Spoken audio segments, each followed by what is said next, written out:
అనగనగా ఒక ఊరిలో రామయ్య సోమయ్య అని ఇద్దరు స్నేహితులు ఉండేవారు. ఒకరోజు వాళ్ళిద్దరూ పొలం పనుల కోసం ఒక దారిగుండా వెళుతున్నారు. అది వేసవికాలం కావడంతో ఎండ బాగా కాస్తోంది. నడుస్తూ నడుస్తూ వారికి దారి పక్కన ఒక పొలంలో పెద్ద పెద్ద పుచ్చకాయలు పాదులకు వేలాడుతూ కనిపించాయి. ఆ పుచ్చకాయలు చూసి రామయ్య ఇలా అన్నాడు: చూడు సోమయ్య, దేవుడు ఎంత వింతగా సృష్టిస్తాడో!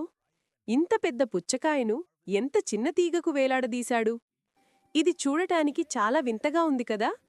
ఇంత పెద్ద పండుకు ఇంత సన్నని తీగ సరిపోతుందా?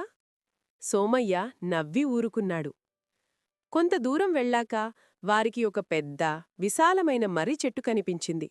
దాని నిండా ఎర్రటి చిన్న చిన్న మర్రిపళ్ళు ఉన్నాయి.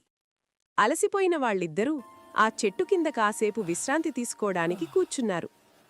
అప్పుడు రామయ్య మర్రి చెట్టుపైకి చూస్తూ మళ్ళీ ఇలా అన్నాడు: ఇప్పుడు ఈ చెట్టును చూడు సోమయ్య, ఇంత పెద్ద బలమైన చెట్టుకు ఎంత చిన్న పళ్లను ఇచ్చాడు దేవుడు! పుచ్చకాయకేమో సన్నని తీగ, ఈ మర్రి చెట్టుకేమో చిన్న పళ్ళు. దేవుడికి ఏ చెట్టుకు ఎలాంటి పళ్ళు ఇవ్వాలో తెలియదనిపిస్తోంది. పెద్ద చెట్టుకు పెద్ద పళ్ళు, చిన్న తీగకు చిన్న పళ్ళు ఇవ్వాలి కదా! రామయ్య ఇలా మాట్లాడుతుండగానే మర్రి చెట్టుపైనుండి ఒక చిన్న మర్రిపండు ఊడి సరిగ్గా రామయ్య ముక్కుమీద పడింది. అమ్మా!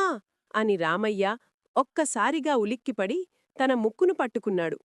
అది చిన్న మర్రిపండే అయినా పైనుండి పడేసరికి కొద్దిగా చురుక్కుమంది.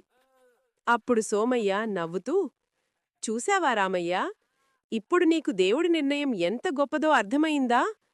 ఒకవేళ ఈ మర్రి చెట్టుకు పుచ్చకాయ అంత పెద్ద పళ్ళు ఉండి ఉంటే అది ఇప్పుడు నీ ముక్కుమీద పడితే నీ పరిస్థితి ఏమయ్యేది?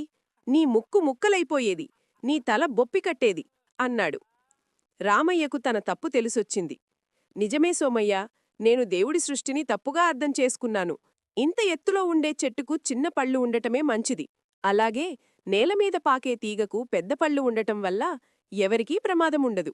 దేవుడు చేసే ప్రతి పనిలోనూ ఒక అర్థం, ఒక మంచి ఉంటుంది అని గ్రహించాడు. ఈ కథలో నీతి ఏంటంటే, దేవుని సృష్టిలో